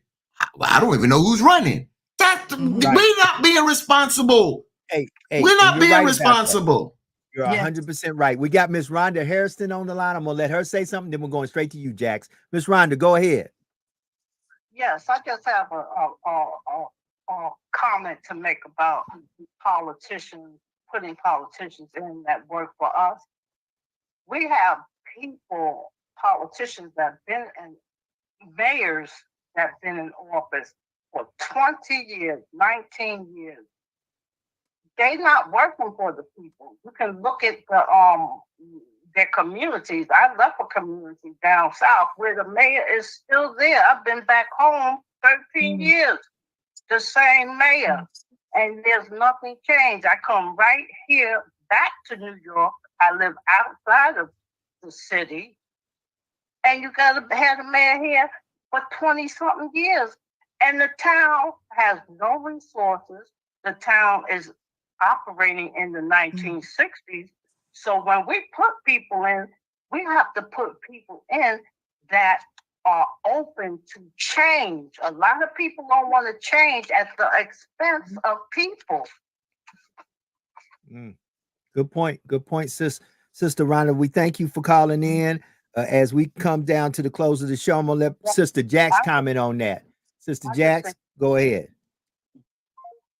Yeah, I agree. And thank you so much, Miss Rhonda, for calling in. Brother Fatim, you are so right. We have to educate our people. Our people are not educated in some of the most important facets of our life, of our lives. And we really do need to, dig deep. We need to find, people that we trust to come and speak, create forums, write children's books or whatever it has to, be, and add it into the curriculum to really teach children from a young age. And I remember when I was a kid, I learned about politics.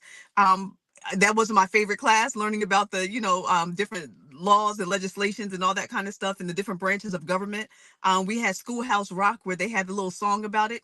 You don't see cartoons with songs about that stuff anymore. Yes, I'm only a bill. Exactly. A lot of the cartoons and shows that they're showing our children now are all about somebody hooking up and kissing. Even cartoon characters are hooking up and kissing and dating and, all this other stuff, but it's not really things of substance. So we need to really create, things that are more substantial or substantive for our children, to raise them up from little kids to really understand what politics is really about and educate ourselves. I mean, I've been guilty of it before as well. When those little mock ballots, come in the mail to let you know, your mail-in ballots, how often do people really open it and read it and then do research to find out who exactly is on this ballot, when I actually go to vote? So many times we treat it as junk mail and just throw it away. And we don't take the time to really understand who it is that's on that piece of paper and what do they stand for, and is what they stand for in alignment with what I stand for. So we really have to do better and take the time. Yeah, we do. And we need to start next month. Let's start the process, because you got May, June, July, August, September, October, November. Look, it's 7 months. 7 months ain't no time. Seven months is no time. And family, you need to get engaged, get informed, get involved, and understand what is at stake. Brother Douglas said it best, and so did the former councilman Pat Lewis here in Lafayette, Louisiana. A person said, I didn't vote.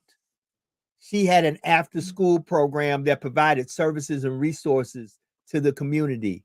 When the cutting came of the funding for that, the legislative folks that were voted into office said, snap, because look, they're going to support who they support. Many a times we, like right here in my small city and municipality, they're fighting about folks who get certain community centers. Well, these community and rec centers are paid for with our tax dollars. So, sometimes you got to just know what you know. I got another caller, Brother Tim Melanson is calling in. Brother Melanson, go ahead, sir. All right, I would like to piggyback off of what the lady just said about the New York. But we have we had councilors that's black when I was district, and last year we got like 2-3 brothers on that. But everything in the north side of town where we grew up at Truman, PC, Macomb, the Silk, everything is the same for 20 years, bro. And you go 7 miles to the north. You go 7 miles to the north side, it's flourishing. You go to Carrickwood, it's upper Lafayette, it's flourishing. Everything on the north side is dying. So like you're saying, bro, they're not working for us. Whether we want to put a color on it, our black folks that's in office is not working for us, because all the money gets stolen. I'm gonna call it a state. All the money gets stolen and goes to the south side of the town. Everything on the north side is dying, man. So we like our vote do count, but we do really need to educate people on what they're voting for, man. Because we selling our votes out for a jelly roll. We're not getting nothing back. We're not getting nothing back. The north side is dead. Our youngsters killing each other. Well, I'll say it the best way. Let me say thank you, Tim, for calling in, because we're really getting close to the end of the show. Thank you for calling. Let me say this. If you're in a community that you voted in politicians and people to represent you in your community, drive by their house and see how their house looks. Look at your house, look at your neighborhood, then go drive by the individual that you placed in office to represent you and see how they look. See where they live. See what's going on with them, and ask yourself this: did all you do was vote them in so that they could accumulate their wealth and leave you behind? Because once again, people talk a good game, but go by and see how they live it. See how they go see that person you put in office. Go see how they live it. Go see. Let's go see. Brother Fatim got that look on his face. Yeah, because, I heard what Tim said, and again, you have to understand what we're dealing with. So I told you, I moved in. I'm not a bushy guy. I'm a guy who's a couple of paychecks away from poverty. I make a decent salary, but what I'm saying is that, so I'm the point I'm trying to make, but I'm not stupid. We got to understand the process. So when you just gave an example, Joe, and see, now I start to understand the other side sometimes. You go by some of these politicians' homes. Well, why would they live in the hood? Why would I live in the hood? because I know my resource. Let me finish. I know our resources. No. I need to give you what goes on in Louisiana. See, once again, you're talking from New York. In Louisiana, there are certain seats you can't run for unless you live in that community. No, that's fine.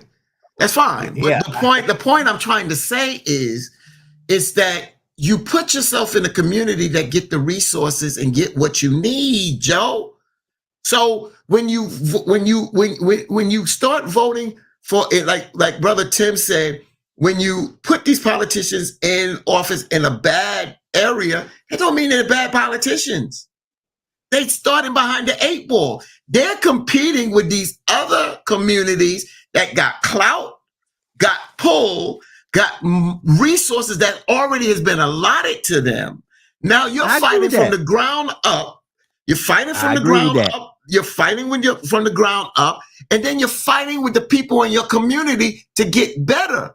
You understand what you're trying to fight with the people in the community? I completely agree. Get this seat. So that's what I'm saying. You gotta understand the process, understand what is happening within your community, understand where the dollars are going, understand how banks do loans, how zoning comes into play. This is a process, and it's not just vote me in and think that you don't have a good politician. It's just that they may be behind the damn 8 ball, and you keep saying, well, this community is bad, because the community got to change a mindset, not the politician. Right. It got to be the politician and the community that change the mindset to make the community better. So with 6 minutes to the top of the hour, Brother Fatim, let's do this on Freedom and Fun Friday, because this is an interesting conversation. I hate to kill it right now, but I know we all got things to do for the day, and so do our listening audience. And we do this for 2 hours every day. And I'm glad that Sister Jax came on. Sister Jax, I'm going to take it straight to you for your closing comments. You have the floor, my dear. You kind of there? You there? Jax, can you hear us? He's been having that internet issue. Yes. I want to wish everybody a phenomenal. Is it breaking up? Keep going. Keep going. Okay. Yeah. So I just want to wish everybody to have a phenomenal day. Do your best at whatever it is. And also understand that asking for help is a sign of strength, not necessarily a sign of weakness. Too often in our community, we feel that we have to do everything on our own and always wear the Superman, Superwoman cape. But we have to understand sometimes we do need a little bit of help in some way. So make sure you understand asking for help is a sign of strength, not a sign of weakness. So humble yourselves, and it's okay to reach out. And also, if you see somebody that needs help, you can be that one to give them help before they ever even have to ask. So think about others sometimes before you think of yourself. Have a blessed day, guys. See you tomorrow. That's what I'm talking about. Brother Fatim at the NAN. Give me your closing comments. So many things are going through my head. I'm gonna save my comment on the O.J. Simpson thing. But one thing I will say again, to hear anybody's death,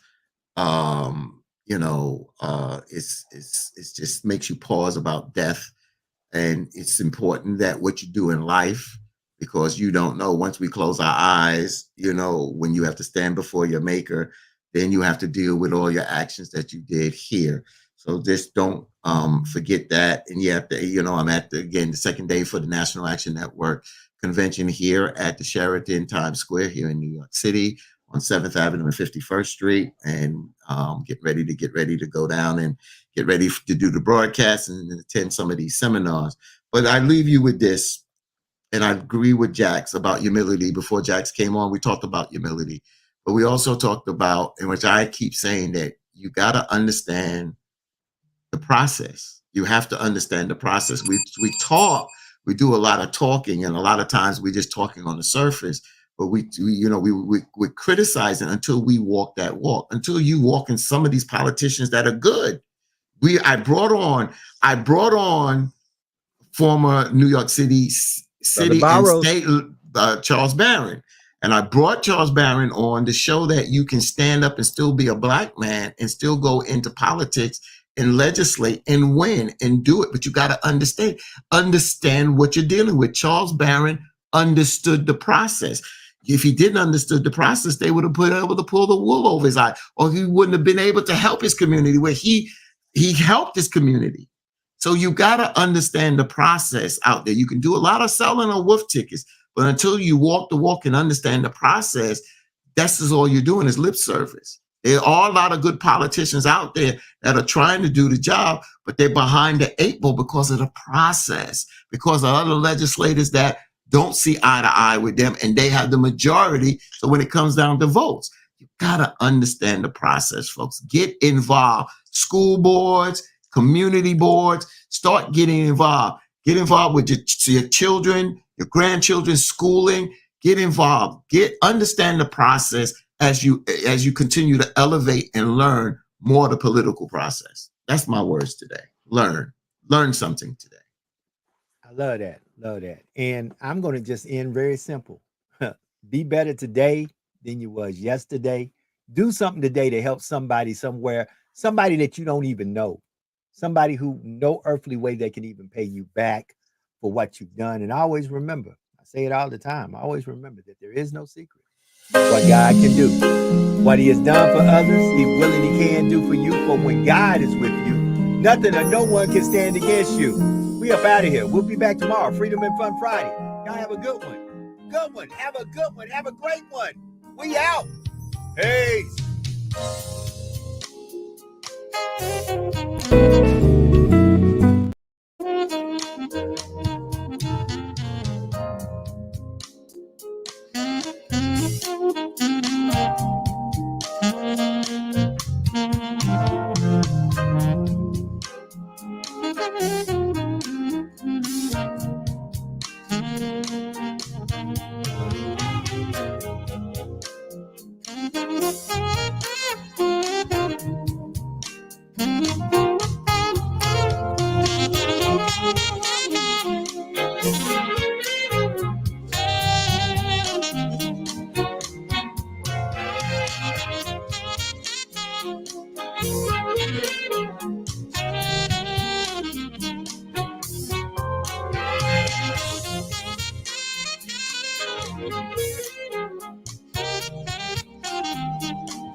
Thank